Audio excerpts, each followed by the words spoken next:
எனது அன்பு மகர ராசிக்கார நேயர்களுக்கு எனது இனிய வணக்கம். நம்ம இன்னைக்கு இந்த வீடியோ பதிவுக்குள்ள முழுமையா போறதுக்கு முன்னாடி முருகரை மனதார வணங்கிட்டு வீடியோ பதிவுக்குள்ள போகலாங்க.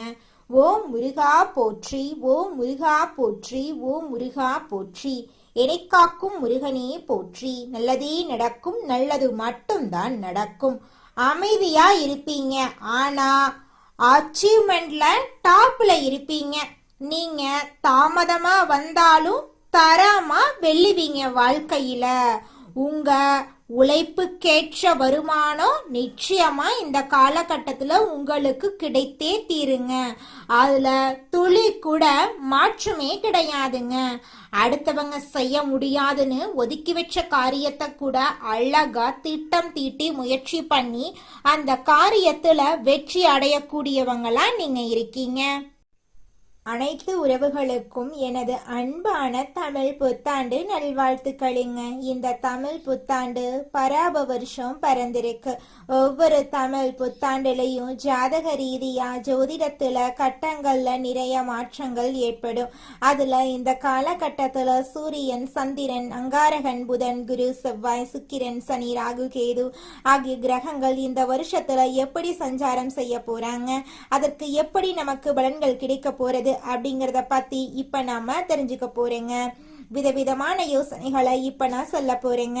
நல்லா கவனிங்க. யோசனைகளை சொல்ல போறேன், பிடிச்சவங்க அதை பின்பற்றுங்க. இதையே நம்ம தாரக மந்திரமா எடுத்துக்கிட்டு உள்ள போயிடலாங்க. அதுவே நமக்கு லாபமா இருக்குங்க. நமக்கு இந்த யோசனையெல்லாம் பிடிக்காதுங்க. அறிவுரை கிடையாது, எப்படி நடந்துக்கணும்னு அறிவுரை கிடையாது. யோசனைங்கிறது நம்ம வெற்றி பெறதுக்கு ஒரு அழகான பாதை. நம்ம ஒரு புத்தாண்டு அப்படின்னா என்ன பண்ண போறோம்? நல்லா கவனிங்க.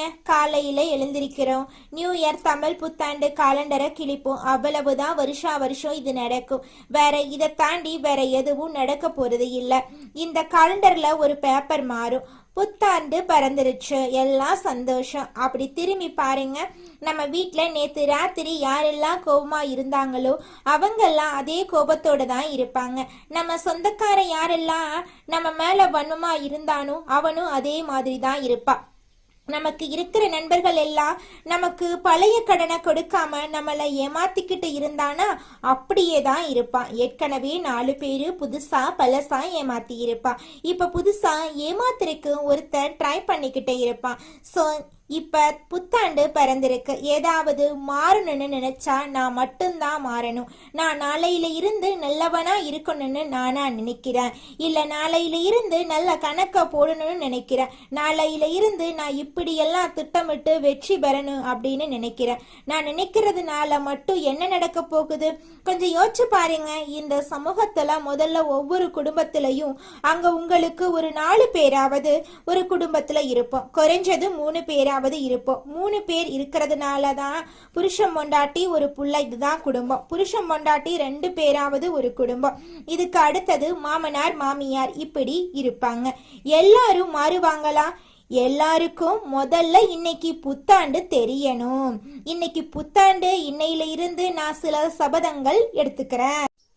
யார் மனசையும் நோகடிக்காம வாழணும்னு நினைக்கிறேன். அதுக்குன்னு எல்லாத்தையும் ஏத்துக்கணும்னு அவசியம் கிடையாது. பிடிக்கலனா ஒதுங்கி இருப்போம். அதுக்கு நம்ம வார்த்தைகளால யாரையும் சுட வேண்டிய அவசியம் கிடையாது. இத நான் மட்டும் மாறி என்ன பலன்? எதிர உள்ளவனும் மாறணும். நாம் எதிர உள்ளவன் செய்யற தப்ப செஞ்சுக்கிட்டே இருப்பான். ஆனா நான் மட்டும் அவனை மன்னிச்சு கொண்டே இருக்க வேண்டும். அப்படின்னா ஒரு நாளும் நமக்கு அந்த புத்தாண்டு புதுசா தெரிய போறது இல்லை. அப்ப புத்தாண்டு அப்படிங்கிறது நம்ம குடும்பத்துல இருக்கக்கூடிய ஒவ்வொருத்தவங்களும் நம்ம கிட்ட இருக்கிற குறைகளை குறைஞ்சபட்சம் நீக்கிறதுக்கு முயற்சி பண்ணணும். குறைஞ்சபட்சம் நீக்கிறதுக்கு சில நிறைகளை நாம அதிகபட்சம் எடுத்துக்கொள்றதுக்கு முயற்சி பண்ணணும். அதுக்கு முதல்ல என்ன பண்ணணும்? இந்த பராப வருஷத்திலிருந்து நாம செய்ய வேண்டிய முதல் ஒரு சபதம், எல்லாரையும் பாராட்ட ஆரம்பிப்போம். எல்லாரையும் பாராட்ட ஆரம்பிச்சுட்டா அவன் ஏதாவது ஒரு சின்ன நல்லது செய்வான். அப்பா ஒரு நல்லது செய்வாரு, அம்மா ஒரு நல்லது செய்வாங்க, பையன் ஒரு நல்லது செய்வாங்க, இப்ப தன்னுடைய மாமனார் மாமியார் ஒரு நல்லது செய்வாங்க, மருமகன் மருமகள் தாத்தா பாட்டி எல்லா உறவுகளும் நண்பர்கள் நம்மளுடைய முதலாளி நம்மளுடைய தொழிலாளி ஏதோ ஒரு நல்லது செய்வாங்க.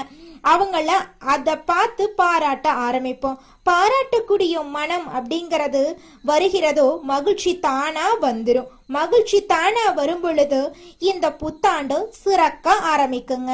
புத்தாண்டுடைய பிறப்பே மகிழ்ச்சியுடைய நிலைத்தன்மையில தாங்க இருக்கு. உங்க வாழ்க்கையில நல்லதெல்லாம் இந்த புத்தாண்டிலிருந்து அடுக்கடுக்காக நடக்க போகுதுங்க. அப்ப இன்னையிலிருந்து நம்ம என்ன பண்ண போறோம்? உலகம் முதல்ல மாறும். அப்படின்னா தான் முழு புத்தாண்டையும் நம்மளால அனுபவிக்க முடியும். நான் மட்டும் மாறிட்டு புத்தாண்டை முழுசா அனுபவிக்க முடியாது. ஆனா நம்ம ஒரு ராசியில பிறந்திருக்கோம். இந்த ராசியில இந்த கிரகங்கள் எல்லாம் இப்படி இருக்கும்போது நாம சில விஷயங்களை ஃபாலோ பண்ணிட்டோம்னா ஓரளவுக்கு மற்றவங்களோட நாம மிங்கிள் ஆக முடியும். அப்ப மிங்கிள் ஆகிறதுனால இந்த வருஷத்தை கடக்க முடியும், வரக்கூடிய பிரச்சனைகளை கடக்க முடியும். அப்ப பிரச்சனைகளை எப்படி கடக்கிறது அப்படிங்கிறத விட பிரச்சனைகளை தடுத்து அதை கடப்போம் அப்படிங்கிற உயர்ந்த எண்ணத்தோட இப்ப நாம வாழ்க்கையில நடக்கக்கூடிய ஒவ்வொரு பிரச்சனைகளுக்கும் தீர்வுகளை கண்டுபிடிச்சு முயற்சி பண்ணா நிச்சயமா நம்மனால வாழ்க்கையில கூடிய விரைவில் வெற்றி அடைய முடியுங்க. ஒவ்வொரு மனிதனுக்கும் முக்கியமா தேவைப்படுறது மனதைரியம். மகரத்துக்கு தேவையானது அதே மனம், அவ்வளவுதான். தைரியமான மனசு மட்டும் மகரத்துக்கு இருந்துட்டா போதும். எப்பேற்பட்ட விஷயம், ஹார்டான விஷயத்த கூட ஸ்மார்ட்டா முடிக்கக்கூடிய திறமை மகரத்துக்கு என்னைக்குமே இருக்கு. மகர ராசியோட பெரிய சொத்து சிரிப்பு. சிந்திக்க தெரிந்த மனித குலத்துக்கு சொந்தமான கையிருப்பு அது சிரிப்பு. கரெக்டு தானே? சிந்திக்க தெரிந்த மனித குலத்துக்கு சொந்தமான கையிருப்பு கையில வேற என்னங்க இருக்க போகுது? காசு பணம் இருக்குமா? தங்குமா? தங்காது. பதவி தங்குமா? ஒரு பதவி எனக்கு கிடைச்சிருக்கு, அதை பிடிச்சு வச்சுக்க முடியுமா? போயிடும். ராஜா கொஞ்ச நாள் தான் திரும்பி நம்ம திறமைய வளர்த்துக்கிட்டு அந்த பதவிய திருப்பி நம்ம புடுங்கி வச்சுக்கணும். திறமைய வளர்த்துக்கணும். அப்ப பதவிய திருப்பி வச்சுக்க முடியும்.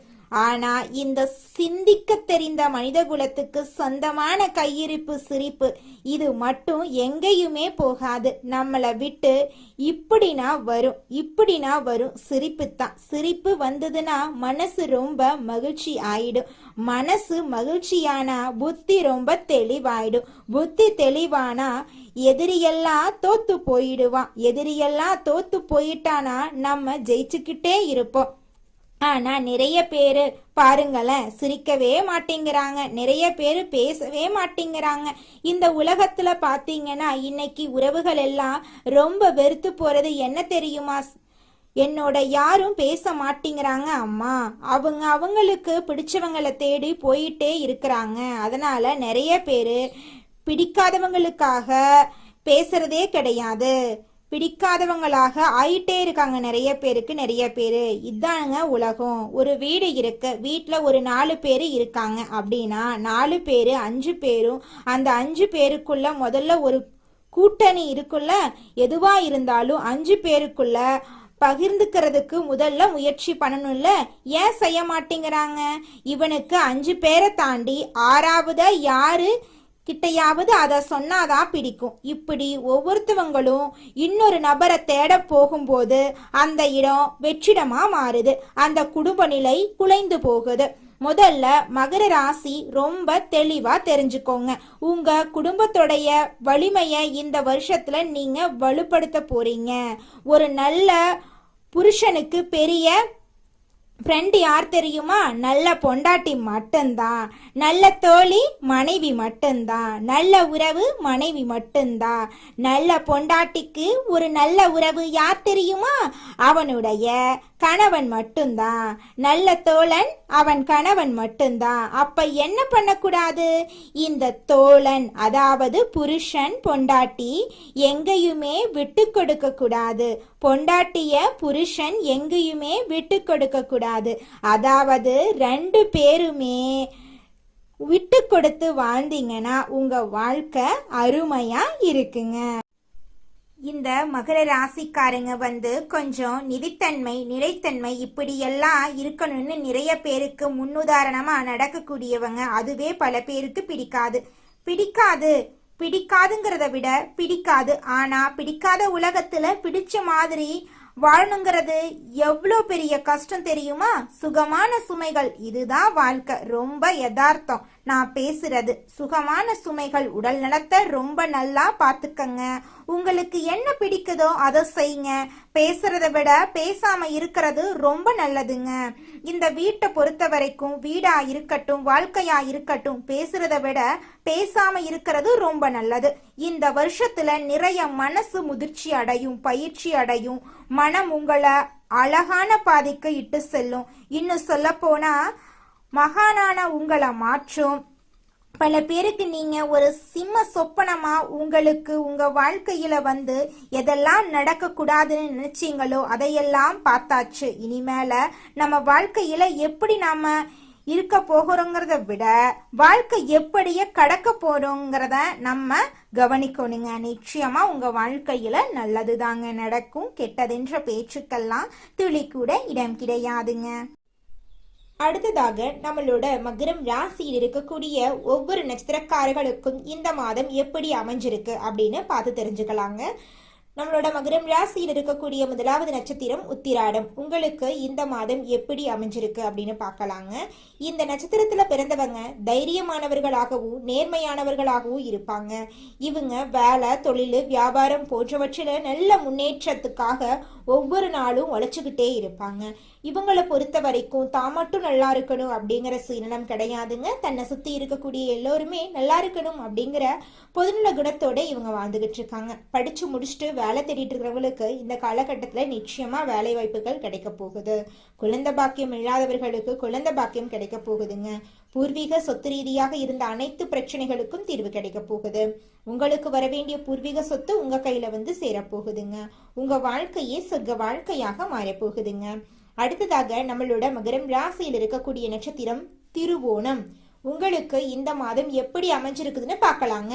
இந்த நட்சத்திரத்துல பிறந்தவங்க அன்பானவர்களாகவும் திறமையானவர்களாகவும் இருப்பாங்க. கலைத்துறை, இசைத்துறை, கல்வி, தொழில் போன்ற துறைகள்ல சிறந்து விளங்குவாங்க.